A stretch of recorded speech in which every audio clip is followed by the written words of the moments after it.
Bom, então, começando agora só oficialmente a gravação aqui, pessoal, para quem não me conhece ainda, quem está chegando de Depara ou coisa assim, eu sou o Breno São Vicente Vieira, professor da PUC, professor de vocês esse semestre, então a gente vai se acompanhar pelo menos nesse período à distância.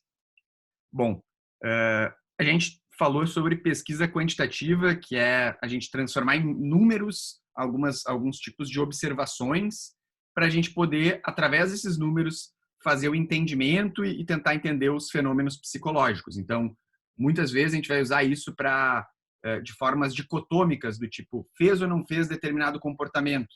Eu dei o exemplo lá na outra aula para vocês do experimento do Harlow, no qual o Harlow ele manipulava lá o experimento com os macaquinhos. Ele fazia alguns macaquinhos, eles eram alimentados por uma mãe, entre aspas, que era de ferro, e outros eles eram alimentados por uma mãe, entre aspas, que era de pelúcia, era fofinha. E a ideia, e aí primeiro tinha uma fase de treino, na qual eles viam quem era a mãe que dava o alimento para eles, mas na hora que eles ficavam com medo, que eles assustavam os macaquinhos, todos fugiam para a mãe fofinha. Tá? Então, o que eles botavam? Ah, mãe fofinha é 1, mãe de ferro é 2. E eles viam que, na hora do medo, quase todos os macaquinhos, eles fugiam, todos, na verdade, fugiam para a mãe fofinha, mostrando que o alimento, que ter a relação de dar o alimento não fazia a diferença naquele cenário. Então, a gente depois vai entender como isso fica numericamente, mas pensem depois, quando a gente vai fazer algum tipo de, de trabalho mais quantitativo, de outra natureza, mas com uma escala, quem tal grupo tirou um número maior do que esse, pessoas que tiveram traumas na infância pontuam mais alto nisso, pessoas que durante a quarentena as pessoas pontuam mais alto para instrumentos de ansiedade do que fora da quarentena. Então, a gente vai poder fazer aí uma série e como que a gente compara isso? A gente vai pegar lá o resultado daquele teste, comparar durante e depois da quarentena, um com o outro, e ver se tem ou não diferença. Tá? Mas a gente vai ver isso com bastante calma, vários exemplos de dados desses mais quantitativos. Então, o método experimental, ele foi o primeiro que surgiu na ciência. Ele, como extrair possíveis explicações secundárias para os modelos preditivos, né? Como é que a gente pode tentar extrair outras respostas de uma experiência? E a melhor forma é manipular apenas as variáveis que eu quero testar. Como assim? Os macaquinhos, eles fugiam sempre para a mãe fofinha. Mas um de vocês pode dizer, tá, mas a mãe fofinha, ela mudava o lado ou ela ficava sempre na direita? Pensem lá que tinha um corredor e tinha as duas mães no fundo. Então, o macaquinho que estava aqui atrás, ele era assustado. Ele sempre corre para a mãe fofinha. Tá, mas será que ele corre sempre para a mãe fofinha ou ele corre sempre para este lado? De vez em quando a mãe fofinha vai ter que estar aqui e outras vezes aqui. Porque senão eu não vou poder garantir que não é uma preferência de lateralidade que o macaquinho tem. Isso faz sentido para vocês? Eu tenho que excluir outras variáveis. Ou não fazia diferença se eles sempre davam o leite alternando a mãe, mas na verdade, toda vez que o macaquinho ia lá com a mãe fofinha, eles também ficavam fazendo carinho no macaquinho. Aí também tem o impacto do carinho, né? De uma pessoa indo lá e acariciando o macaquinho. Então a ideia é a gente poder controlar somente as variáveis que a gente tem interesse. E se o macaco tiver com fome, será que ele vai preferir a outra mãe? Será que quando o macaquinho ele está com frio, ele vai preferir a outra mãe? Quando o medo ele é menos intenso? Enfim, a gente vai ter que variar, manipular as variáveis para que a gente possa ter uma melhor e mais adequada predição e garantir aquilo que a gente quer realmente descobrir. Nesse cenário, a gente nomeia aquilo que a gente chama de variáveis de formas diferentes. A gente tem as variáveis independentes, que são aquelas manipuladas ou controladas, tá? Então, eu quero fazer um estudo de pessoas que estão na quarentena e pessoas que não estão na quarentena, para saber se a tristeza dessas pessoas é diferente. que é a minha variável independente? Estar na quarentena ou não estar na quarentena. Isso é o que eu estou garantindo. Ou no caso lá dos macaquinhos, qual mãe que alimenta eles?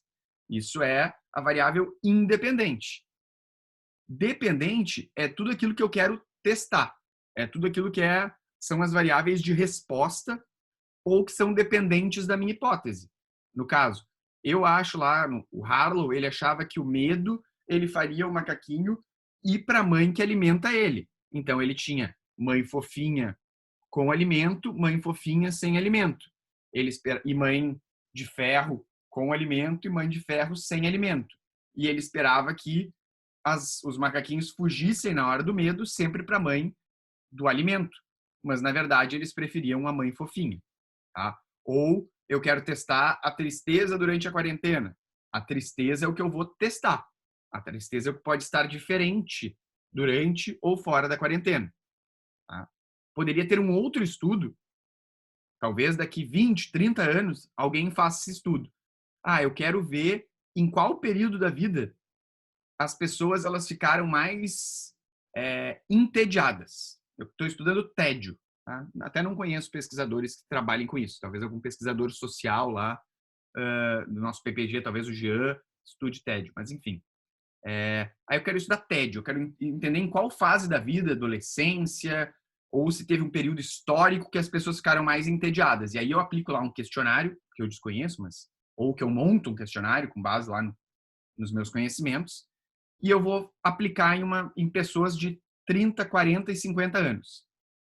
Aí eu descubro que, na verdade, todas essas pessoas não teve uma fase da vida, não foi durante o final da adolescência que todos eles ficaram entediados, mas sim em 2020. O pico do TED foi em 2020. Aí eu vou poder olhar para trás e vou olhar o que aconteceu em 2020. Teve a quarentena. Nesse caso do exemplo que eu estou dando, a tristeza ao longo da vida é a minha variável independente. Estou mudando o jogo, estou mudando o meu prisma de análise. E quero descobrir qual a fase da vida, isso é o que vai depender. A tristeza, a fase da vida é que vai me responder qual era o período que estava mais triste. Mas eu estou olhando a tristeza. Essa é uma parte bem complicada e às vezes confusa, porque ela muda a forma como a gente ela pode mudar de acordo com a forma como a gente olha o fenômeno. Então, eu estudei lá no meu doutorado comorbidades psiquiátricas em usuários de crack e eu estudei diferenças de sexo para ver se era diferente entre homens e mulheres. A minha variável independente era o sexo, XX ou XY. Era isso que eu olhava como independente. E as minhas variáveis dependentes eram prevalência de depressão, prevalência de transtorno bipolar, uso de diferentes substâncias. Isso era o que eu ia testar, ok? Então, mas eu podia fazer o diferente, eu podia olhar comorbidades, então, eu vou começar a olhar quais são os transtornos e vou investigar se, dentre aqueles usuários de crack que têm depressão, o que é diferente entre eles. O sexo é diferente. Nesse caso, o sexo é dependente da variável independente, que seria o diagnóstico. Eu sei que isso às vezes é confuso, mas depois, quando a gente começar a delinear, a ideia é que fique cada vez mais claro para vocês. E, para além disso, nós temos as variáveis intervenientes ou as variáveis de controle. Eu me lembro que a gente já falou disso, eu estou repetindo porque eu sei que é um pouco confuso. Alguém tinha dado um outro nome na aula passada que também estava adequado. Então, se alguém lembrar qual é o outro termo, me avisa, que são... Às vezes a gente vai encontrar como variáveis confundidoras, às vezes nós vamos encontrar isso como essas variáveis como um outro nome. O que são essas variáveis intervenientes ou as de controle? São as demais variáveis que podem influenciar os resultados. Em geral, estudos experimentais não deveriam ter variáveis intervenientes. Eu imagino que isso no capítulo, quem leu lá o capítulo do Barlow, ficou claro a diferença que um estudo experimental geralmente é só com animais, é tudo controlado, até a temperatura ela é controlada, porque a temperatura pode fazer o comportamento ser diferente. E aí entram várias questões, o viés do participante, a validade da medida. Então, eu vou usar um instrumento e esse instrumento ele não é muito bom.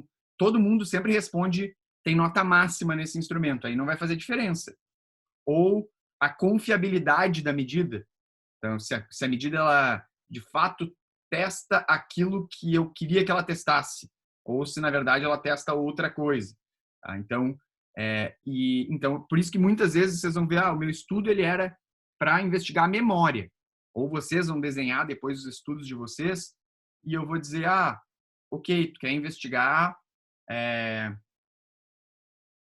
deixa eu pensar, coisa bem diferente assim, eu quero investigar o conhecimento de alunos da graduação de psicologia para os efeitos negativos de drogas alucinógenas, tá? E uma das drogas alucinógenas, aí eu vou fazer aí vocês não existe, eu acho, um instrumento disso, vocês vão montar lá um instrumento com base no que vocês acham interessante, e eu vou dizer, ok, tá legal o instrumento aparentemente ele tá confiável, vamos ver se ele tá válido, né? Só testando para saber, mas podem ter outras coisas que vão atrapalhar, do tipo, essa pessoa ela tem conhecimento sobre outras drogas? Ela sabe o que é alucinógeno? Ela sabe, quando tu fala lá, ácido lisérgico, ela sabe que isso é um alucinógeno, porque senão tem um viés. Ela sabe ler, para ir uma coisa mais grosseira. Se ela não sabe ler, já tem um viés do próprio participante. Então a gente vai sempre estabelecer, o que vocês vão ver depois, são critérios de inclusão ou de exclusão. Tá? No caso lá, meu estudo era com usuários de crack. Era critério de inclusão ser usuário de crack. Todos eles tinham que ser usuário de crack. Mas aí vinha um problema. O meu estudo ele era para ser baseado em diferenças de sexo. E aí, o que eu fazia com transexuais que tinham feito terapia hormonal, por exemplo? Eu não podia incluir eles, porque podia ter um viés em função desse efeito hormonal. E o que eu fazia, então? Eu aplicava uma variável, um critério de exclusão. Eles é como se fosse uma festa. Comprou o ingresso, tu tem o critério de inclusão. Eles eram usuários de crack internados para desintoxicação, tinham mais de 18 anos e eram alfabetizados, compraram ingresso para a festa. Podiam participar da pesquisa. Mas aí eu apliquei o teste de QI e o QI deu abaixo da média. Tá? Deu lá 70, 60. É um critério de exclusão. Ou tem câncer, que aí a pesquisa tinha algumas outras variáveis biológicas, então estava fora em função disso. Tá? Então, isso é o critério que a gente vai chamar de critério de exclusão, que a gente estabelece por causa do viés do participante. Mas, às vezes, esse viés a gente também pode controlar ele. Como é que eu controlo um viés do participante? A idade. Faz diferença se o usuário de crack ele tem 18 ou se ele tem 50 anos. Então, eu pergunto a idade, porque eu não preciso excluir todo mundo também. Eu pergunto a idade e aí eu estabeleço com ele e eu faço um controle. Dentro das análises estatísticas, eu vou fazer uma espécie de um desconto na hora de contabilizar tudo. E depois, quando a gente testar, a gente também vai ver. Se tiverem dúvidas, levantem a mão ou mandem ali no bate-papo que eu vou parando. O que a gente... Aqui, tem uma mão levantada. Só um segundinho.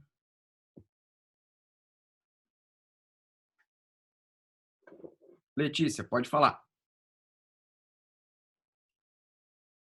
Não tô... Pode repetir, por favor, o que são as variáveis intervenientes? Posso, claro. Vou desativar o teu som e baixar tua mão aqui, e aí depois, se não tiver claro, tu me avisa de novo, tá? Só deixa eu baixar a mão aqui, que o meu mouse sumiu. Tá. Então, variável interveniente é uma variável que eu tenho uma relação. Vou dar um exemplo bem prático aqui, que todo mundo deve estar bem por dentro. Contato com vírus, tá? Tive contato com coronavírus e doença. Existe uma relação bem alta. Geralmente, quem tem contato com vírus adoece. Existem variáveis intervenientes. As variáveis intervenientes são aquelas coisas que estão aqui no meio e que podem fazer com que quem tiver contato com o vírus não necessariamente fique doente. O que será que pode ser uma variável interveniente? Pode ser se essa pessoa tem bons hábitos de higiene, porque aí eu tive contato com o vírus, mas no meio do caminho lavei a mão e o contato com o vírus que eu tive foi só na mão. Então eu vou ter que botar lá, tu circulou, vamos supor que a gente sabe, a PUC estava cheia de coronavírus. Então, fui na PUC. Se eu fui na PUC, a gente vai dizer, tu teve contato com o vírus. Fechou? Variável independente, teve contato com o vírus. Aí o que a gente vai fazer? A princípio, quem teve contato com o vírus pegou o coronavírus. Mas, se nesse meio do caminho a gente vai ter que botar perguntas. Você considera que seus hábitos de higiene são ruins, moderados ou bons? Ou quantas vezes por dia você lava a mão? 5, 10, 20, 30, 50. E aí a gente vai usar como essa medida, que vai estar aqui no meio, como uma variável interveniente, porque ela pode fazer aquela minha lógica que eu estava esperando o desfecho, a minha hipótese, não ser confirmada, porque tinha algo aqui no meio.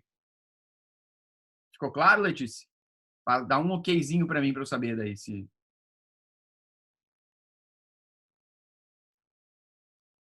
Perfeito. Mais alguém tiver dúvida, vamos lá, vamos levantando a mão, que daí eu vou parando aqui. Perfeito. Podem perguntar à vontade para isso. E existe uma diferença entre o que é a pesquisa experimental, que em geral é aquela só com animais, ou que a gente consegue fazer em um laboratório, que a gente tem um controle de todas as variáveis, mas nós somos seres humanos, então eu não tenho como ter certeza lá que os meus participantes, eles todos tiveram a mesma vida. Isso é quase impossível.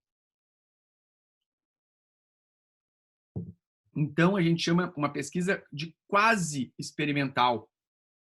Ela é mais que um estudo observacional, porque um estudo observacional é um estudo que eu só vou olhar como é que tá, então, né, depois eu vou mostrar ali os dados da turma eu vou analisar os dados da turma de vocês lá da pesquisinha que a gente fez na outra aula. Uma coisa é só a parte de observar. As pessoas têm uma boa expectativa, têm uma baixa expectativa, têm tantos anos, é a média. Isso é uma observação, só estou indo lá e olhando o fenômeno, tá? Uma pesquisa quase experimental, ela vai um pouquinho além. Eu estou testando uma hipótese, eu estou imaginando o que vai acontecer, mas ainda, numa pesquisa quase experimental, muitas vezes, uma relação de causa e efeito, ela é bem complicada, tá? Então, a gente vai ter que ter algum cuidado, e aí fica já um aviso. Com seres humanos, sempre é quase experimental.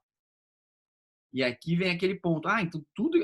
Por isso que, quando é com pesquisador, quando é alguém da área de pesquisa, todos os psicólogos, quando fazem aquelas perguntas pra gente, tal coisa causa não sei o quê, a gente sempre já fica meio em cima do muro, né? Se a gente vai responder cientificamente, a gente fica mais em cima do muro ainda. Porque é muito difícil de eu ter uma pesquisa experimental da parte psicológica com seres humanos. Então, trauma na infância causa depressão? Olha, aumenta a chance, mas não necessariamente causa depressão na vida adulta. Fumar maconha causa psicose? Não, aumenta um pouco a chance, mas não é determinante, não é isso que vai determinar ou não. Sendo que eu preciso ainda ter vários aspectos para poder dizer que, olha, existe um risco. Às vezes nem risco a gente consegue estabelecer adequadamente. Tá? No caso de uma pesquisa experimental, tem uma manipulação da variável independente de uma forma artificial e sem uma randomização. Como assim artificial?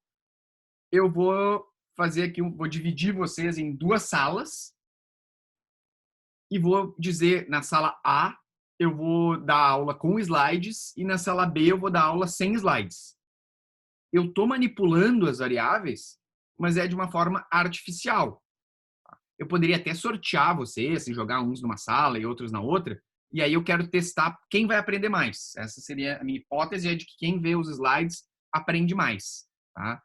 Eu ia poder testar isso dessa forma, mas eu não garanto que, de fato, isso ia ser o que ia acontecer, eu ia ter que testar mesmo. Mas essa era uma manipulação artificial da informação.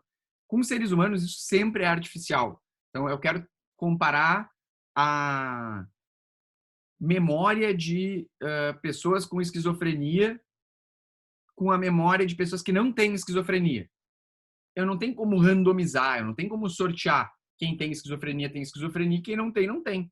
Eu não posso causar esquizofrenia em ninguém para testar, nem nada disso. Seria um modelo experimental. Tá? Não tem uma aleatorização por causa disso, não tem como eu fazer isso ser aleatório, que eu vou lá e vou selecionar as pessoas. Há variáveis independentes e dependentes e as minhas hipóteses, aquelas coisas que eu vou... eu acho que vai ser assim lá na frente. Mas eu não posso manipular, eu posso até testar, vou botar mais essa variável, vou querer controlar isso, vou querer controlar aquilo, vou fazer uma avaliação de 3 horas com os participantes, mas eu não consigo garantir que tudo vá ser eliminado. Então, uma pesquisa quase experimental, ela vai ter, a gente vai ter um limite aí de coisas que a gente vai conseguir controlar, e com seres humanos é impossível controlar tudo. Então, eu peguei mais sol do que o participante do outro grupo. Isso pode influenciar? Pode. E a gente não tem como controlar tudo. Então, a gente chama de pesquisa quase experimental. Tá? Mas, se esse método ele não é assim tão top, né, por que a gente usa esse método? Por vários motivos. Nem sempre a gente pode manipular todas as variáveis independentes. E nem ter o controle sobre todas as medidas, que é o caso das pesquisas com seres humanos. Além disso, nós temos vários efeitos aí que a gente sabe que eles podem atrapalhar, que são efeitos são variáveis intervenientes que podem atrapalhar a pesquisa. Uma é o efeito de teste. As pessoas, quando eu estou sendo testado, eu posso responder de uma forma diferente. Tá? Eu conheço gente, por exemplo, que quando vai no médico, vai medir, a pessoa nunca teve pressão alta, vai no médico, bota lá o negócio e ela tem um pico de pressão. O que é isso? É um efeito de teste. Tem gente que na hora que a gente vai fazer um teste neuropsicológico, vai responder lá tudo maravilhosamente, mas na prática a pessoa é bem desorganizada. Mesma coisa vai acontecer com instrumentos clínicos. Eu dou lá um instrumento de depressão para alguém e a pessoa vai responder, vai pontuar super alto, mas se eu vou depois avaliar a pessoa, ela não tem depressão, não tem nada naquela linha, mas o instrumento, existe um efeito de teste que muitas vezes acontece. Também existe um efeito de maturação. O que é um efeito de maturação? À medida que a gente vai repetindo as coisas, lá pelas tantas, pode ser que existir uma diferença e essa diferença ela vai se diminuindo e aí vai maturando. Tá? E aí também existe esse efeito. E existe também o efeito de seleção da amostra. O efeito de seleção da amostra, existe uma crítica, por exemplo, muito grande às pesquisas em psicologia. Eu vou dar 2 exemplos até de efeito de amostra, tá? De seleção de amostra. Um deles eu vou querer estudar tomada de decisão. E aí eu vou comparar usuários de drogas com pessoas saudáveis na tomada de decisão. Selecionei lá usuários de drogas. Em geral, usuários de drogas, a gente sabe pela literatura que eles têm um prejuízo na tomada de decisão. E avaliei eles lá com o Iowa Gambling Test, que é um instrumento para avaliar a tomada de decisão. No outro grupo, meu grupo controle, meu grupo saudável, foram estudantes universitários de psicologia ou de economia. Obviamente, eu achei diferença depois e fui publicar o meu estudo. Quando eu submeti ele, o revisor lá, que tem umas pessoas, entre aspas, más, que ficam lá e elas dizem se o seu trabalho é bom ou ruim, se ele tem ou não que ser publicado, se ele tem mérito, se os resultados são bacanas. E a pessoa disse para mim, olha, tu teve aqui um viés de amostra, porque um grupo teu eram usuários de drogas, internados, de baixa renda, de baixa escolaridade, e as outras pessoas, elas eram estudantes universitários de classe média alta, que eles estudavam ainda áreas que poderiam beneficiar eles. Então, tu teve um efeito de seleção de amostra. A tua amostra provavelmente ficou enviesada. Por isso que é muitas vezes difícil em saúde mental a gente querer fazer uma pesquisa. Eu quero comparar pessoas que têm uma condição com pessoas que não têm.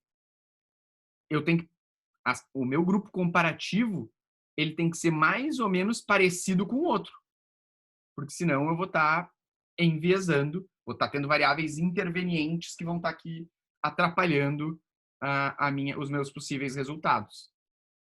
Um outro exemplo de efeito de seleção de amostra, e até fica aqui um aviso para quem se interessar por pesquisa, o Brasil é um dos poucos países no mundo que tem uma regra ética muito curiosa. Ela é legal até, a regra, tá? O Brasil é correto nisso, eu até acho, em termos morais e éticos, mas no resto do mundo não funciona assim. A gente aqui no Brasil, a gente não pode pagar um participante de pesquisa. Então, se eu quero que alguém seja controle voluntário de uma pesquisa minha, eu quero fazer exame de sangue e um teste de neuroimagem e umas perguntas lá. Tudo junto demora 5 horas. Eu não posso pagar o meu participante. Eu não posso dar para ele, é R$50 para tu fazer isso. Eu posso pagar para ele tudo. Ele pode não ter custos nenhum. Ele não vai gastar com transporte. Se tiver que comer, eu vou pagar para ele. Mas eu não posso dar um benefício para ele em função dele participar. No exterior, isso é permitido. Por exemplo, nos Estados Unidos, isso é totalmente permitido. Tem gente que tem conhecidos que vão para lá fazer intercâmbio, eles tiram uma grana só participando de pesquisa. Tá? Se voluntaria para isso. E às vezes, eu dei um exemplo de uma pesquisa de 5 horas. Mas às vezes vai lá e tira sangue e responde um questionário de 2 minutos. E isso e aí a gente vai. Mas qual é o grande problema disso? No estudo em si, ele não é muito ruim, porque lá eles conseguem pagar, eles pagam também o paciente lá que tem transtorno bipolar e o participante saudável, ambos vão receber dinheiro. A mesma coisa, inclusive, para evitar uma seleção de amostra. Só que depois, à medida que os dados, eu quero estudar o efeito o agravamento do transtorno bipolar em quem teve e quem não teve Covid-19. Aí, daqui 5 anos, eu estou lá investigando e isso já está consolidado. Tá? Aí eu vou juntar pesquisas do Brasil, pesquisas da Inglaterra, pesquisa dos Estados Unidos, de Singapura, e vou fazer o que a gente chama de meta-análise. Vou juntar todos e fazer uma análise dali. Um grande problema é que as amostras elas são diferentes, porque além do aspecto geográfico, tem a questão de que algumas dessas populações receberam dinheiro para participar e outras não. Então, isso é um possível efeito de seleção de amostra que é natural aqui do Brasil. Tá? Bom, o mais clássico quase experimento são os estudos caso-controle, no qual eu pego um grupo e comparo com outro.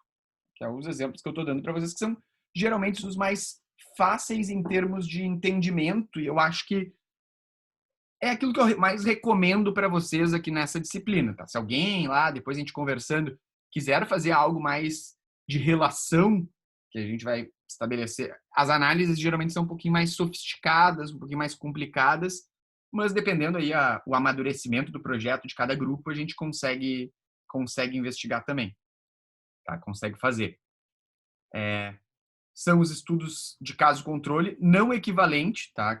Depois eu explico para vocês o que é o não equivalente, e os de série temporal. Os de série temporal são os que eu vou comparar ao longo do tempo um mesmo grupo, tá? No caso aqui até botei para vocês um gráficozinho que é a evolução dos casos de malária no Brasil e em Rondônia. Tá? Então é um comparativo do Brasil e de Rondônia. O Brasil ele é o quadradinho que vocês vão sempre ver para cima aqui, e o Rondônia é o que tem o losango, então ele está aqui abaixo. Aí é uma série histórica, começa lá em 1974, vocês veem que não tinha quase caso, vai tendo uma subida, no caso Rondônia ali por volta de 1988 tem o pico com quase 300 casos no ano, e depois começa a baixar, tem uma leve subida um outro ano, mas vai baixando, até chegar a 2007, que é o final aqui do dado desse estudo, sobre a evolução dos casos de malária.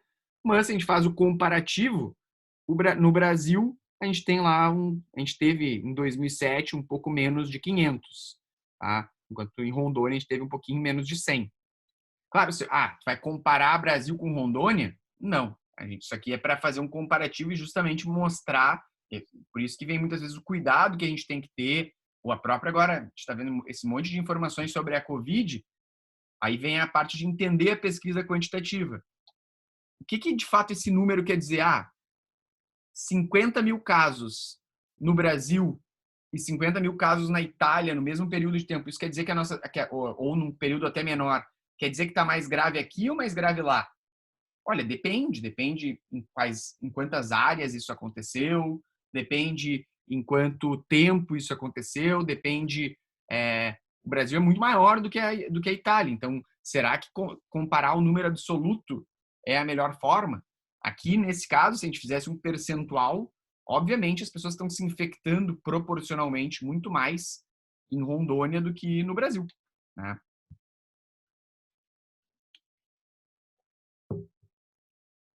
Embora aqui é o número de casos vezes por 1.000 habitantes. Então, a cada 1.000 habitantes em Rondônia tem um pouco menos de 100, a cada 1.000 habitantes no Brasil a gente tem um pouco menos de 500.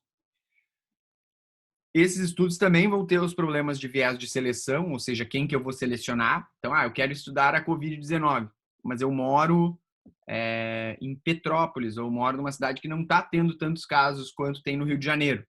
Vai ter um viés de seleção. Falta de controle de variáveis intervenientes, controlar outras coisas que também possam estar relacionadas aí com o possível resultado, também são bem importantes, tá? Por isso que vocês quase sempre vão ver lá algumas perguntas que são bem descritivas, sociodemográficas. No próprio questionário que eu fiz com vocês responderam lá ele e tinha idade, tinha questão de altura. Altura eu até acho que não vai ser uma variável interveniente no fim, mas ela é uma variável, são variáveis que podem eventualmente ter um resultado sobre o desfecho lá que a gente está investigando. Só ver se tem alguma mão levantada. Então, em pesquisa em psicologia, como eu já estava falando, a gente trabalha com variáveis, e uma variável é qualquer coisa que possui uma quantidade ou uma qualidade que varia. Tá? Então, se variar, é possível que é considerado uma variável. Aí ela pode ser independente, dependente ou interveniente de controle. Aí existe o que a gente chama, para além disso, tá? Essa é dependente, independente é o que a gente vai chamar lá de tipos de variáveis. E existe também a natureza das variáveis. Tem as variáveis que elas são as variáveis qualitativas, são aquelas que a gente vai dizer que são nominais ou categóricas. Como assim? Uma variável qualitativa é eu estou ou não estou grávido. Né? Eu nunca vou estar, mas variável qualitativa é homem, mulher, ou heterossexual, homossexual. Tudo isso são variáveis nominais ou categóricas, que têm categorias. Tá? Nesse caso que eu dei, são variáveis dicotômicas, mas elas podem não ser dicotômicas, do tipo time de futebol. Então, pode ter alguns de vocês que são torcedores do Flamengo, outros são torcedores do Fluminense e outros são torcedores do Vasco. Acho que é isso, né? Brincadeira. Talvez tenha alguém do Botafogo aí também. E eu sou torcedor do Inter. Isso são variáveis nominais, tá? Porque são categorias. E elas não têm uma ordem, não têm um ranking, não têm um escalonamento. Já existem também aquelas variáveis que são ordinais, do tipo, eu testei lá, fiz uma escala com vocês de, sei lá, o quanto vocês gostam de café. Aí tem gente que gosta nada, foi classificado com não gosta nada de café, gostadores moderados e gostadores apaixonados de café. São 3 qualidades, tá? E elas são ordinais. Tem o mais baixo, o intermediário e o maior. Na pesquisa quantitativa, apesar de serem nominais ou ordinais, a gente depois vai ver que isso tudo vai ter que ser transformado em número. Então, no caso lá, as nominais, eu ia dizer que o Inter é o 1, Flamengo é o 2, o Botafogo é o 3, o Fluminense é o 4 e o Vasco é o 5. Para que a gente tenha e outro é o 6. Tá? Para que a gente tenha, cada um vai ser um número. Embora esses números, eles, nesse caso das nominais, não existe comparativo, nenhum é mais grave ou melhor ou pior do que o outro. Tem até várias discussões de pesquisadores do quando é o sexo. Quando é homem e mulher, como é que eu faço a distinção no banco de dados? Tem gente que bota 1 e 2, tá? Bota geralmente o homem 1 e a mulher 2. Mas eu já trabalhei com gente que botou mulher 1 e o homem 2. Só é importante, depois, quando a gente começar a mostrar o banco de dados para vocês, que isso esteja bem anotado. Porque se não estiver bem anotado, aí pode dar umas confusões bem graves aí na hora de fazer as análises e as interpretações mais tarde. E também existem as variáveis, aquelas que são, por natureza, quantitativas. E aí tem as que a gente chama de discretas e as contínuas. Aqui, as discretas são aquelas, eu já vou explicar, vai ter ali o slide mostrando para vocês. Discretas são as que são redondas, tá? Que não tem 1,1. E as contínuas são as que tu pode ir indefinidamente, tá? Então, se eu estou trabalhando com idade, quantos anos tu tem? Eu estou trabalhando com algo, né, discreto. Já, quantos dias de vida tu tem? Ou coloque a sua idade usando vírgulas, aí vai ser contínuo. O peso, aí vai ser contínuo. Então, variáveis categóricas e nominais, né, elas têm uma exclusividade. Só um pouquinho que tem uma pergunta. Vou falar de novo aqui da ordinal, aí eu já complemento. Existe o que a gente chama de exclusividade mútua. Tá? Então, categoria e as nominais, ou tu está numa categoria, ou tu está em outra. Tu não pode estar nas duas categorias ao mesmo tempo. Tá? E existe também o que a gente chama de exaustividade. Todos os dados eles devem ser possíveis de categorização em categorias estabelecidas. Ou seja, se tanto é que eu dei um exemplo para vocês. Eu vou botar o time de futebol que vocês torcem.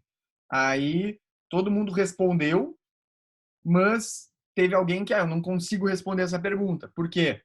Porque só tem Inter, Flamengo, Fluminense, Vasco e Botafogo. Mas eu torço para o Santos. Aí eu tenho que botar uma outra categoria. Ou aí eu posso escolher se eu vou botar Santos ou se eu vou botar outros. Aí todo mundo que não se encaixa nesses 5 vai botar outros. Tá? E as variáveis nominais não precisam ser necessariamente categóricas, mas toda variável categórica é nominal. Então, nem toda variável nominal precisa ser categórica, porque ela pode ser também ordinal, como a gente já vai falar, mas toda variável nominal é categórica. Tá? Então, só voltando aqui. Alguém faz o sinalzinho para mim, vocês enxergam o meu mouse? Vocês enxergam o meu mouse aqui, ó? Ele fica grandão se eu mexer ele muito. Tá, ótimo.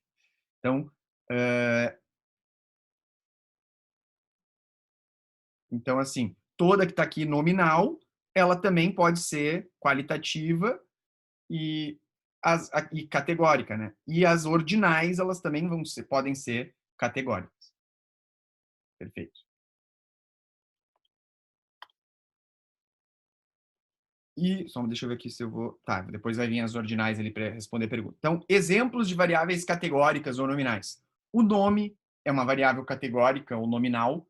Embora fazer um banco de dados com nomes tem que ser um banco de dados tipo nacional, porque vão ter vários nomes diferentes aí, mudança de eu quero saber só nomes de millenniums, aí vai ter lá os nomes de millenniums, os nomes de pessoas nascidas depois de 2010, aí vai ter lá os nomes de pessoas só nascidas depois de 2010. Sexo também é uma variável categórica nominal, tá? Filme favorito, vou perguntar o filme favorito de vocês, ou o estilo de filme favorito. Também são variáveis categóricas ou nominais, porque não existe um ranqueamento. Tá? Diagnóstico, então se tem ou não tem uma doença, também é uma variável categórica. Presença ou não de uma característica específica, do tipo, vocês conseguem fazer assim com a língua? Consigo. Então, vai ser grupo 1, não consigo, 0. Então, sim ou não, tá?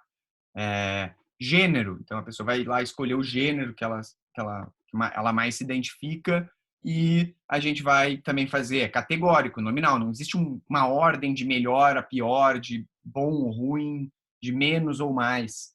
Orientação sexual, a mesma coisa. E eu estou dando aqui exemplos bem práticos até aqui, mas podem ser coisas bem mais complicadas, do tipo apresentação ou não de polimorfismo do gene CHR2. Tá? Vocês não precisam saber o que é o gene, mas tem esse polimorfismo, então vai para um grupo. Não tem, vai para o outro. Isso é uma categoria, é uma variável nominal. Ou eu estou comparando lá pessoas que têm depressão e vendo se elas têm mais ou menos polimorfismos desse gene. Tá? Polimorfismo é uma pequena mudancinha genética na hora que ele é transcrito. Mas então isso tudo é nominal, que vai se encaixar num grupo ou no outro, ou numa variável ou na outra, numa categoria ou na outra.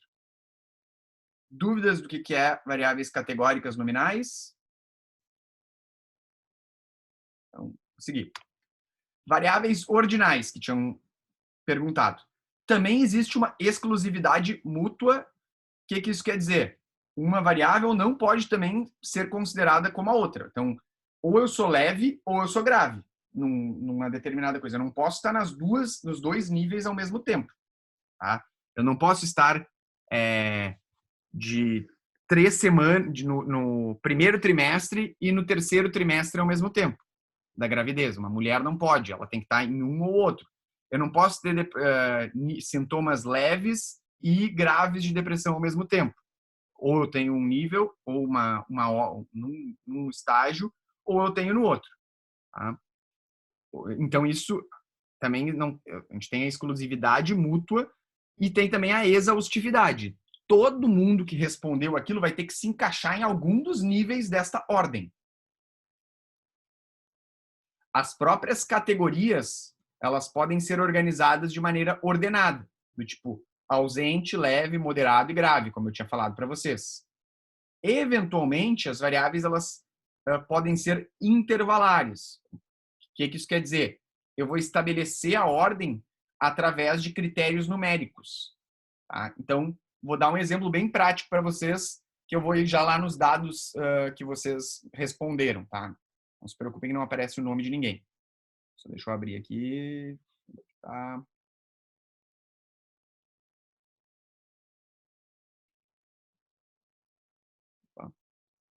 Ó, então, eu vou dividir aqui, vou na idade de vocês, eu vou inserir uma coluna a mais e eu vou caracterizar através de ordem, tá?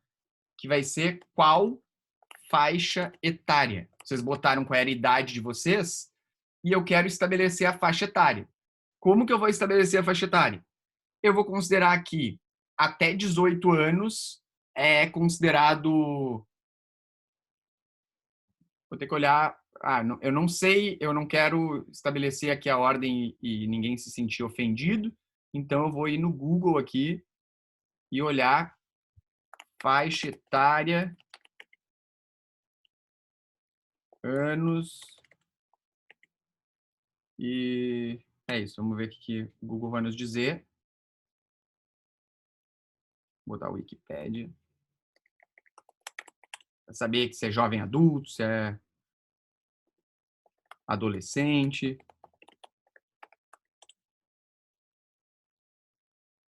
Aqui, definição de faixas etárias no Brasil. Ó, crianças é de 0 a 14, jovens é de 15 a 24, adultos de 25 a 64. E a partir de 65, idosos. Então, eu vou vir aqui, lá de novo nos dados de vocês, e eu vou. Ó, vocês responderam aqui um número. Vocês responderam aqui de forma, a gente já vai ver, discreta. Vocês deram um número. Eu vou caracterizar isso. Então, eu vou botar aqui só um filtro para ficar mais fácil.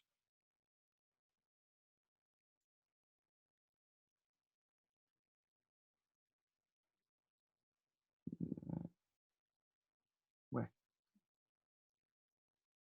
Aqui é jovem. Todo mundo aqui é jovem até o 24. E o resto é adulto.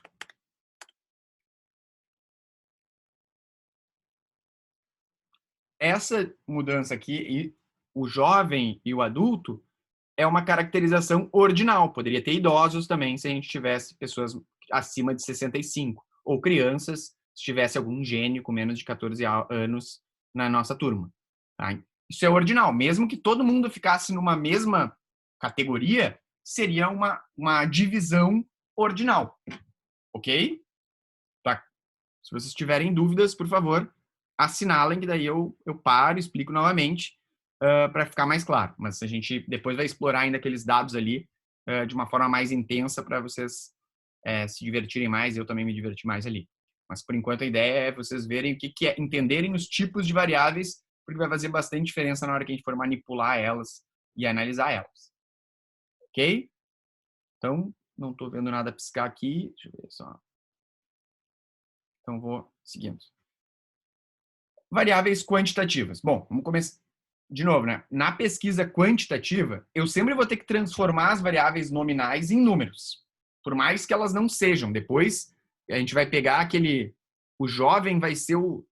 A gente vai botar lá, criança é 1, jovem é 2, adulto é 3, idoso é 4.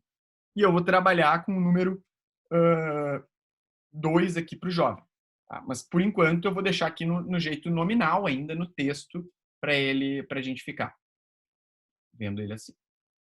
Então, as variáveis quantitativas, elas envolvem números. É o básico do básico, tá? Então, é bem prático isso, é bem tranquilo da gente saber. A gente diferencia essas variáveis quantitativas em discretas, que são aquelas de números inteiros, e as contínuas, que são infinitamente divisíveis. Então, vocês lá na hora que responderam, eu pedi para vocês me responderem a idade, vocês deram lá um número, e vocês também botaram, cadê? A altura. A altura vocês botaram, eu pedi para vocês botarem em centímetros, porque em centímetros podia ir o número que fosse. Aí vocês botaram um número, enfim, vocês poderiam ter botado aqui qualquer número, podia ter vírgulas, podia ter como vocês quisessem, tá? Então, vocês deram uma resposta contínua. Peso geralmente é contínuo também. Na prática, tudo a gente diz que são variáveis quantitativas e a gente vai poder, claro, às vezes elas têm um teto. Tipo, idade, dificilmente alguém vai botar, ou vai responder, ou a gente vai encontrar nos dados aí do IBGE acima de 110 anos. Não vai ter isso quase. Mas é possível que a pessoa, não existe um limite. Poderia ser infinitamente divisível se a pessoa fosse quebrando lá os anos. Mas essa diferenciação aqui até é menos importante do que o mais importante é saber o que é nominal categórico e o que é quantitativo, o que é numérico mesmo, porque as nominais a gente vai ter que dar uma manipulada nelas. Então, aqui exemplos, né? Então, para a gente exercitar, a gente fala nome do participante. Bom, o nome do participante é uma variável nominal. A idade é uma variável quantitativa e é uma variável dentro da quantitativa e vai depender da forma como a gente perguntar, mas em geral vai ser discreta. O sexo é uma variável categórica, a gente vai também nominal. A escolaridade depende. Eu perguntei, eu acho que eu não perguntei para vocês a escolaridade, né? Não perguntei a escolaridade de vocês, mas a gente poderia perguntar qual é a escolaridade. Aí depende. Em algumas pesquisas, o pessoal gosta de perguntar quantos anos de estudo você teve. Por quê? Porque aí eu vou ter uma variável contínua. Tá? No caso, discreta, mas contínua. Vai ser numérica, no caso. Mas outras vezes, para ficar mais fácil, se coloca lá. Até a oitava série. Entre oitava e terceiro ano do ensino médio. Graduação incompleta, graduação completa, mestrado, doutorado, que é uma forma daí ordinal. Aí eu estou botando uma ordem nessa lista. Aí se torna nominal, ordinal. Então, tem os anos de... Aí eu perguntei escolaridade, que seria, né, depende da forma como for perguntada. Se for em anos de estudo, aí ela é discreta. Dominância manual. Então, tu escreve com a mão direita ou com a mão esquerda. Isso aqui é uma variável nominal categórica. Altura. Se tu vai perguntar em centímetros, tu vai aceitar casas depois da vírgula, aí ela vai ser contínua. Filme favorito. Vai ser nominal também, categórica. Dúvidas para vocês, com vocês, até aqui? A ideia é que isso aqui em sala de aula é que eu perguntasse, vocês respondessem, mas aqui de vídeo, se eu for deixar o áudio aqui, vai ficar uma confusão. Tá?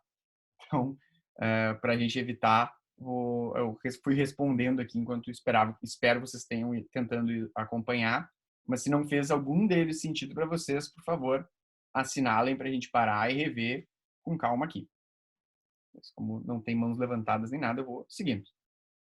Tá, essa parte aqui que era para vocês responderem o questionário, uma boa parte da turma já respondeu naquele dia, então eu vou pular essa parte. Se alguém não respondeu, não tem problema, tá? Porque a ideia era a gente criar dados e o pessoal já respondeu lá, então não é um problema não ter respondido.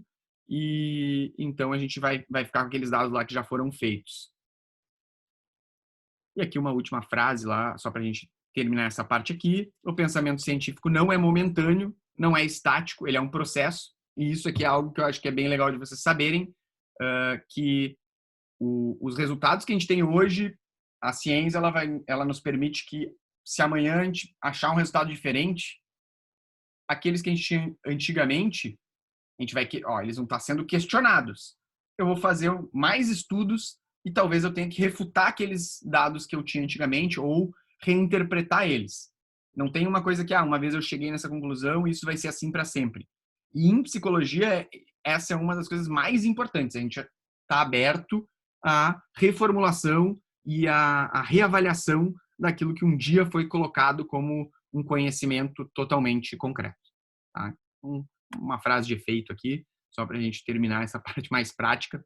É aquela coisa, em sala de aula isso teria um efeito muito melhor, mas aqui por áudio, por vídeo, tem também o seu efeito mais estranho, mas tem também. Então, terminar aqui a apresentação, só parar um pouquinho o compartilhamento com vocês, para eu me organizar aqui para a gente partir para a próxima parte. Um pouquinho. Então, alguma outra pergunta ainda antes de eu seguir, disso que a gente viu até aqui, a gente agora vou começar a mostrar para vocês como que porque a gente tem aquele banco de dados do que vocês responderam, né? Então tem aqui 25 pessoas responderam, a gente vai começar a mexer naquilo, mas a gente vai começar a mexer aos pouquinhos, tá? Porque para eu ir mostrando para vocês tudo e a gente indo com calma.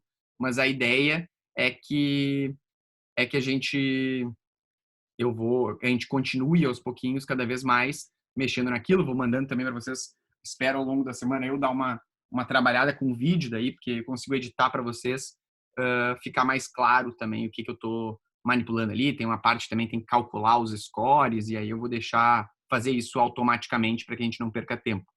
Mas queria saber, se vocês tiverem dúvidas, por favor, assinalem. Vou dar um gole d'água enquanto isso.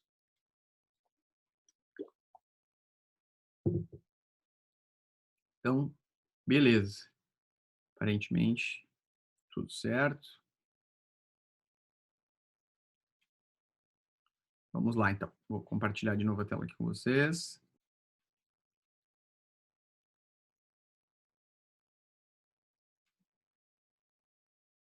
Então tá. Eu fiz aquele questionário que vocês, ou a maior parte de vocês, responderam no Google Forms, tá? Então, era um questionário que ele perguntava, tinha um número de validação, que era só para entrar lá no instrumento, qual era a idade que a pessoa tinha, faixa etária, quando você nasceu, como você se identifica entre homem e mulher, né? Quanto ao seu interesse sexual, aí tinha uma escala que ela é validada, tá? É uma escala que se chama escala Kinsey, que é para avaliar para avaliar não, ela é para identificar a orientação sexual. e ela tem um ponto exclusivamente heterossexual, e aí ela vai lá, predominantemente heterossexual, apenas eventualmente homossexual, e aí ela vai indo, vai avançando com vários outros pontos, e tem uma opção ainda de assexual. Tá? Tinha também a pergunta da altura, e aí vinha a parte mais das hipóteses aqui, a área que é para a gente fazer mais perguntas. Então, qual era a sua expectativa com a disciplina de 0 a 10? Aí tem aqui os números. E depois, aí tinha perguntas se você já realizou disciplinas de pesquisa em psicologia anteriormente, aí considerando o conteúdo de pesquisa em que você teve contato, o quanto você acha que domina, aí ia lá, tinha domino muito pouco, não domino nada, e aí ia tendo vários tópicos. Tinha também, né, essa é uma disciplina prática e ela envolve a realização de atividades constantes, então o quanto que tu acha que essa disciplina vai ocupar de tempo fora da sala, e tinha várias opções aqui para vocês também. E aí umas outras perguntas sobre a disciplina e depois algumas perguntas sobre dois construtos teóricos. Um que é a autoeficácia. A autoeficácia que é uma medida que diz respeito, uma variável que diz respeito ao quanto que eu sou confiante na minha capacidade de executar uma determinada coisa. Então, a gente teve essa transição das aulas para o ambiente virtual. Vários professores, tá, eles estiveram e ainda estão inseguros porque eu acho que eu não vou me adaptar. Eles estão com uma baixa autoeficácia para dar as aulas através da ferramenta à distância. Essa autoeficácia, ela se correlaciona, ela anda junto, mas não é uma dependente da outra, com a autoestima. A autoestima é como eu me vejo de uma forma geral, enquanto eu acredito em mim e nas minhas competências de uma forma geral. Então, eu não acredito nas minhas competências para nada, tô lá embaixo, não acredito acho que eu não presto, acho que eu sou ruim. Então, é muito provável que a minha autoeficácia também seja ruim. Mas tem gente que não. A aula eu dou de qualquer jeito, não tem problema, embora que a minha autoestima esteja lá embaixo. É comum que andem juntos, mas não é obrigatório. Então, mas aí depois eu vou explicar ainda em outras aulas o porquê que eu fiz esses dois questionários, que depois eu vou avaliar com vocês. Então agora a gente vai começar vou só ocultar aqui, apesar de não ter o nome, tá? Então não precisam ficar com vergonha nem nada assim que tenham respondido. Eu já apaguei aqui ocultei o número de validação, caso seria o mais possível que alguém pudesse responder. Então, quando você nasceu, qual sexo? Aqui eu vou criar uma nova coluna, inserir à direita. Eu poderia transformar, tá? Poderia usar aqui uma regra que transformasse, mas eu não quero apagar o que vocês responderam, então eu vou botar aqui, sexo, tá? E aí eu vou botar aqui,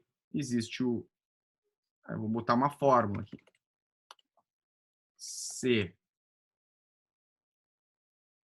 aqui é igual a feminino, mulher, menina. Aí é 2.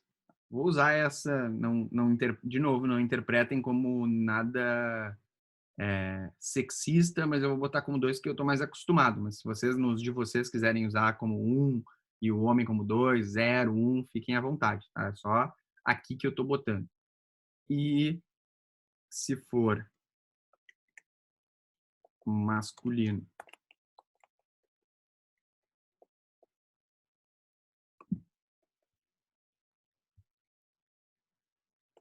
homem, menino,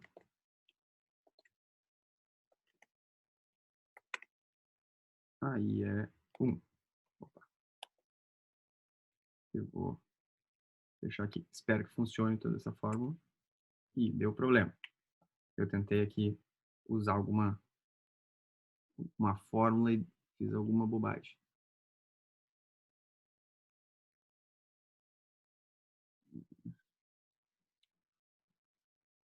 Aqui é o ifs.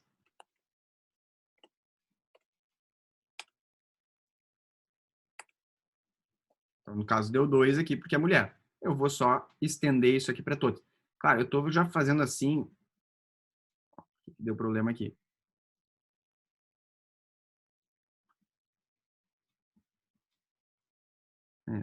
F4, feminino.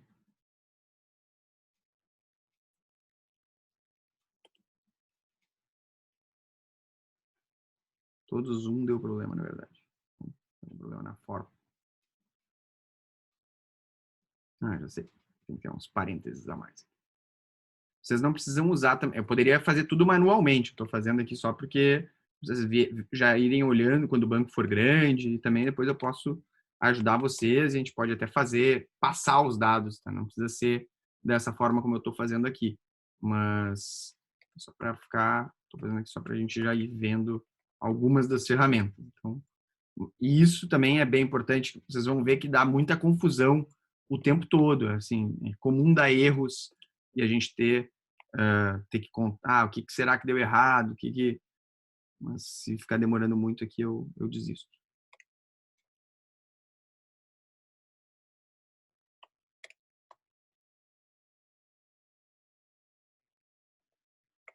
Comando 2.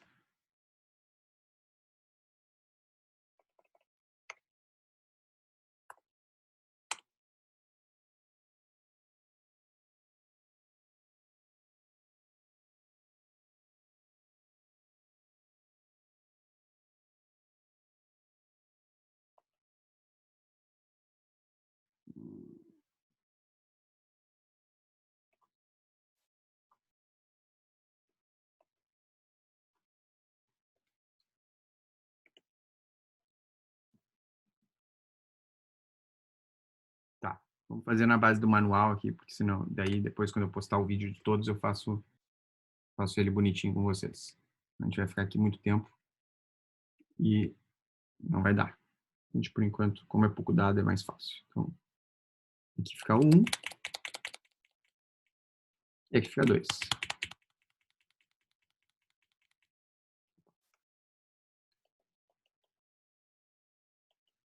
Aí a gente tem essa escalinha, tá? A escalinha Kinsey, eu vou mostrar para vocês aqui o desenho dela. Aqui.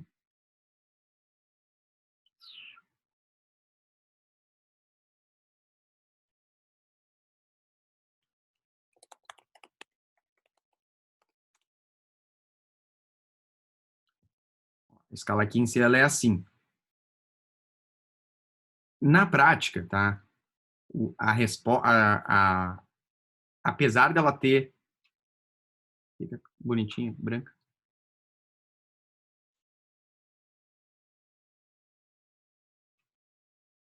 Ó, apesar da outra, quem responde lá que é predominantemente heterossexual, que é o 0, essa pessoa ela vai ser heterossexual.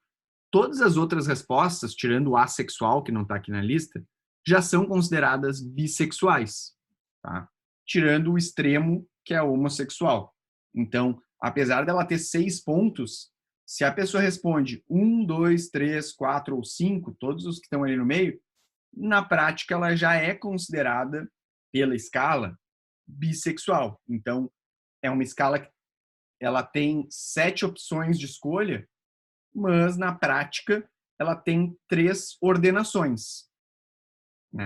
Na verdade, não são ordenações, são ordenações categóricas, no caso, que é heterossexual, bissexual ou homossexual, e tem, na verdade, uma quarta que seria o assexual, tá? Que eu acho que ninguém respondeu, mas poderia também ter. Então, no caso lá no nosso, na nossa coisinha, a gente vem aqui, a gente vai fazer lá, ó, aqui, inserir à direita,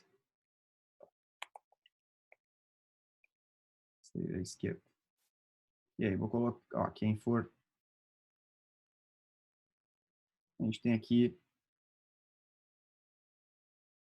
esse, então vai ser, ele é heterossexual, 2 é bissexual e 3 é homossexual. Então, a gente tem aqui 1, gosta de só tem atração por um sexo, 2, que são os que têm relação por dois sexos. Esse aqui, ó, é predominante heterossexual, embora homossexual com frequência. Então, ele vai também cair no 2. Predominantemente heterossexual, apenas também o 2, 2, 2. Todos eles 2. Aí a gente já tem aqui outra diferenciação ordinal. Vou parar por aqui essas transformações para a gente começar a poder brincar um pouquinho mais com as informações e depois a gente ainda vai seguir. Deixa eu ver se tem mais alguma que é boa de mexer agora. Aí, aqui a gente tem também qual a expectativa para a disciplina. Então, isso aqui eu já sabia, tá? Mas eu já tinha feito por minha curiosidade. Tá? Então, vou botar aqui a média. A média da expectativa da disciplina de vocês é 6,79. Espero até o final da disciplina a gente conseguir subir isso aí pelo menos um ponto para a avaliação da disciplina no final. Tá? Depois, quando a gente fizer lá no final da disciplina uma nova avaliação, espero jogar isso para cima. Tá? Mas a gente tem aqui essa média. Ok. Aí eu posso começar a ter perguntas. Ah, será que os jovens eles têm uma expectativa maior com a disciplina? Será que os adultos têm uma expectativa maior com a disciplina? Eu vou poder começar a fazer aqui algumas comparações. Tá? Vou usar aqui o próprio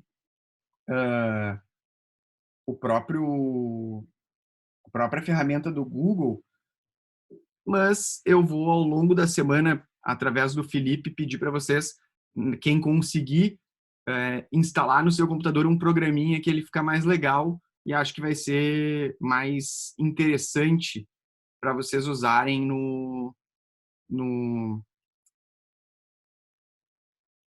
ao longo da disciplina, que é o SPSS, tá? É um programinha que vocês, se conseguirem instalar, eu acho que vai dar um retorno bem legal e eu também consigo mexer. Aí eu mexo aqui, vocês vão fazendo. A gente faz um banco de dados, de repente, para todo mundo, para o pessoal ir brincando. O ideal seria na sala de aula, mas quem conseguir fazer também à distância, acho que fica que fica bem interessante, tá? Então, só um pouquinho aqui. Vamos ver.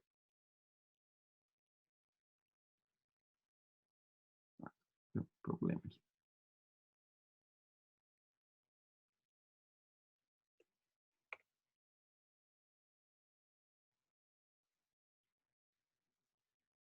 Só um pouquinho aqui. Primeiro, vamos ver uma coisa. Quero começar. Não quero ver ainda um gráfico de colunas. Eu quero ver primeiro um gráfico de. Deixa eu ver aqui uma coisa bem para dividir.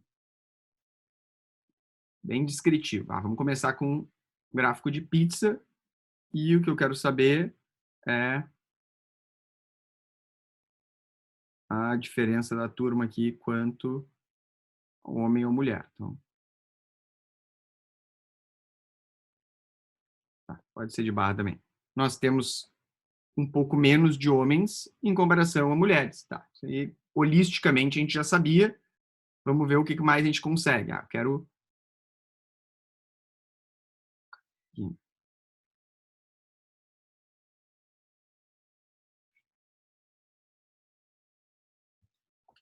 fazer uma comparação aqui,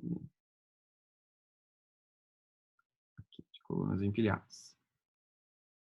Eu quero saber se dentro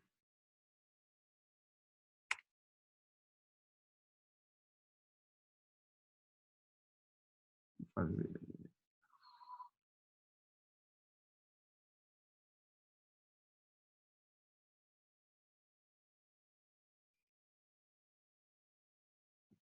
só um segundinho, pessoal. Tá? O Google, ele não. O ideal era fazer no outro programinha, mas. E o meu computador não está ajudando muito.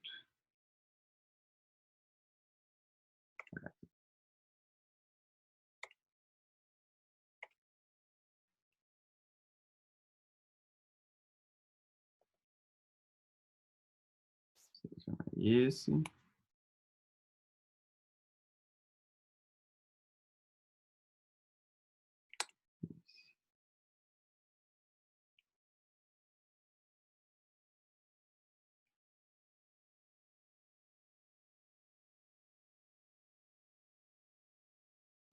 X.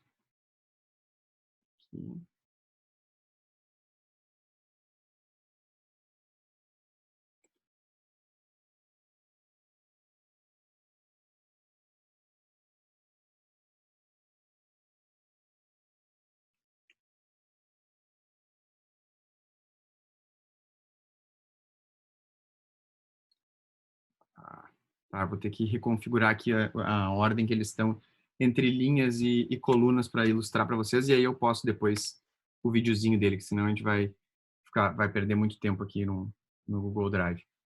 Mas a ideia primeiro é reconfigurar eles para depois a gente poder fazer uma comparação. Então, vou fazer primeiro o manual aqui para vocês entenderem, né? A minha ideia era fazer um comparativo dos homens e das mulheres. Então, esse aqui é o total, tá? O interesse total, a expectativa total da disciplina. Vamos ver lá o dos homens.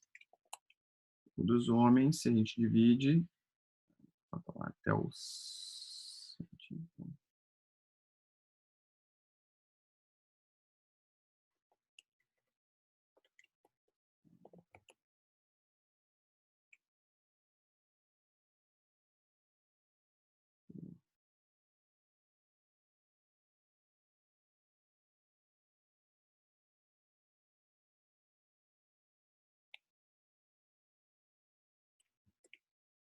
Ó, a expectativa dos homens é 8,6 e a das mulheres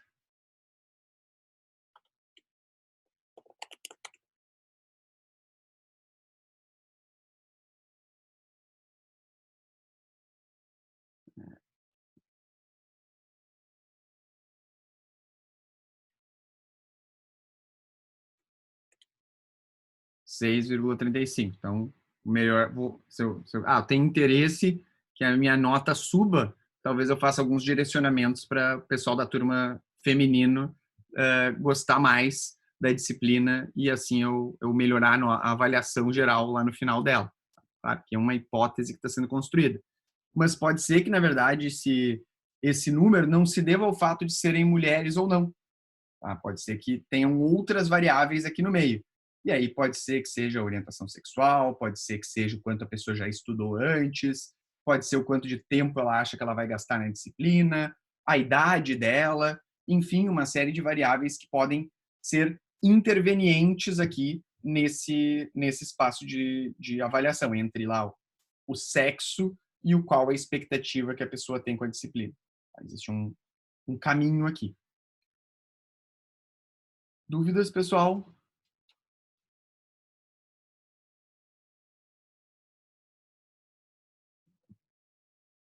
Então, a minha ideia agora é eu explicar para vocês o que eu vou fazer e como que a gente vai se organizar essa semana. Eu tinha pedido para vocês, se possível, tá? Eu recebi até alguns e-mails já dizendo, eu não consegui, eu tive problema, eu não estou em contato com a turma, eu não sei ainda como é que eu vou conseguir fazer para me organizar. Eu tinha pedido para vocês se dividirem ou já terem uma ideia de alguns grupos. Eu gostaria de saber se vocês conseguiram avançar nisso, se vocês têm alguma divisão já dos grupos, porque eu espero amanhã ou no máximo quarta, quinta, mandar para vocês já o roteiro do nosso trabalho, para que a partir da próxima aula eu vou ilustrar já com algumas coisas que eu vou gravar para a gente não precisar ficar fazendo ao vivo ali no banco de dados, para vocês instruir vocês, mas também aí o ideal é que vocês se aglutinem já nos grupos, porque a gente vai daí, a partir disso, começar a marcar, por exemplo, provavelmente a gente vai fazer idealmente a aula aberta para todo mundo, mas a gente vai dividir lá, tem 6 grupos, então a gente vai dividir a aula em 6 partes para que a gente possa rodar entre os 6 grupos e aí todo mundo se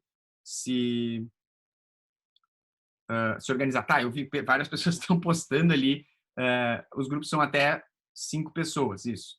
Então, vou pedir para vocês, vou pedir para o Felipe organizar e ver os grupos que já estão fechados, avisem o Felipe, porque daí ele consegue me passar uma lista e eu vou saber quem não tem grupo. Tá? Aí eu vou lançar um e-mail para que vocês, com o nome das pessoas que ainda não têm grupo, e aí o ideal é que vocês tentem se comunicar para conseguir se organizar, para a gente poder avançar. Várias pessoas aqui estão postando, eu não sei se vocês se conhecem ou não, né? Eu não queria ter que dizer, posso também fazer isso, né? Se vocês acharem, tá, a distância é muito ruim, eu posso selecionar 5 pessoas e jogar num grupo, no outro, no outro. Mas se vocês conseguirem se organizar por afinidade, ainda melhor. Então, quem tem já os seus contatos, né, já tem um grupo formado, avisa o Felipe. Aí eu depois pego ali a lista e mando o nome de todo mundo que ainda não tem grupos, para que a gente consiga se organizar. E aí eu vou, ao longo da semana, mandar alguns vídeos. Camille, então, ó, Felipe, tu adiciona a Camille, por favor. E... Deixa eu ver se o Felipe tá aqui. Tá. E assim a gente poder organizar os grupos e o trabalho em si. Porque essa é uma disciplina em especial, até foi bastante discutida se ela ia entrar no formato online ou não, porque ela é uma disciplina que exige muito o contato. Então a gente provavelmente vai ficar trocando e-mails, os grupos vão trocar e-mail comigo, mas eu não queria abrir mão da gente ter um momento que a gente discutisse, porque escutar os trabalhos das outras pessoas também é bem instrutivo. E aí a ideia é que a gente possa, eu vou ilustrar as coisas genéricas para vocês ainda, mas já é bom os grupos irem se reunindo para poder também, eu gosto desse tema, eu quero estudar tal coisa, eu quero estudar tal coisa, e aí eu poder dizer, isso aí é legal, isso aí não vai dar por princípios éticos ou coisa parecida, ou por restrições aí do tempo ou da própria disciplina que a gente não vai poder ter como avaliar. Tá? Então, por favor, como quem está em grupo, avisa o Felipe, quem já tem grupo, avisa o Felipe com os nomes, e quem não tem grupo aí não precisa avisar o Felipe, porque eu pego a lista e aí eu mando um e-mail avisando. Aí eu vou deixar tipo um dia, 2 para vocês, aquele pessoal ali, se tiver novos grupos, avisarem o Felipe, e aí depois disso, quem ainda não tem, aí eu vou selecionar os grupos para vocês, se for necessário. Pode ser assim? Alguém me dá um sinal de ok, porque eu acho chato ter que decidir para vocês os grupos, mas acho que nesse momento não tem muito o que fazer. Só fala, Marco. Deixa eu só ativar o teu som. Pode. Oi, Breno. Eu queria perguntar só sobre a parte da coleta de dados, né? A coleta de dados vai ter que ser exclusivamente pelo SurveyMonkey, né? O que quer que seja. Olha, Marco, eu não precisaria ser, mas nesse momento em que a gente está, eu acho que não tem muito o que fazer de diferente, assim, salvo se acontecer algo muito estranho e a gente retornar, tipo, na semana que vem, tá? Que eu espero que não aconteça, mas acho que vai ter que ser numa coisa nessa linha mesmo, infelizmente, tá? Beleza. E claro, também, assim, dá para pensar uma coisa que vai ser híbrida, porque eu acho que a gente volta antes do final do semestre. Então, mas aí se for uma avaliação, uma coisa muito longa, fica ruim também. Mas acho que o ideal seria pela internet, até para a gente poder também analisar, ter mais dados, porque uma coisa mais direcionada, talvez conseguisse entrevistar 10 pessoas aí para fazer uma pesquisa quantitativa, fica ruim. Então, o online também ele dá uma inflacionada no número de respostas, que eu acho que favorece aqui a disciplina.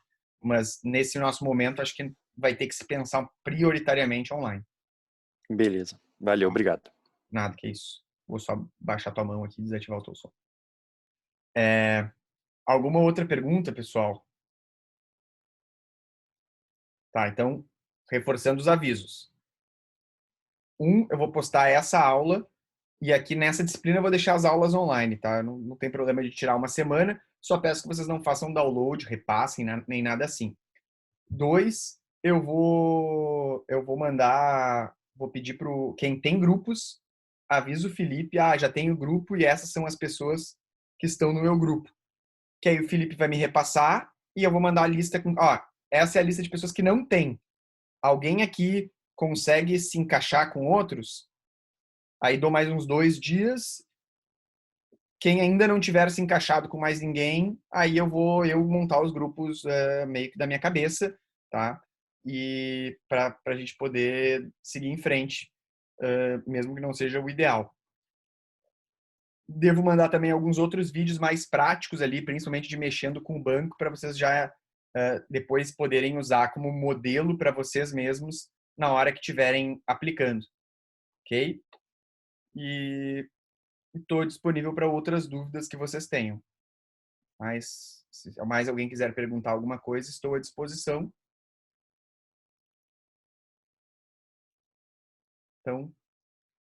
Então por hoje é isso, pessoal. Espero que vocês tenham aproveitado e que continuem se cuidando. Eu em breve estou postando então esse vídeo e alguns outros para vocês eu mando os links do YouTube através do nosso canal ali.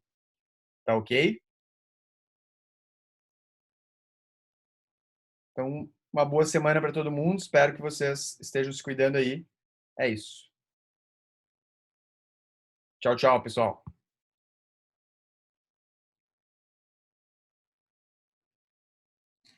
Tchau, professor.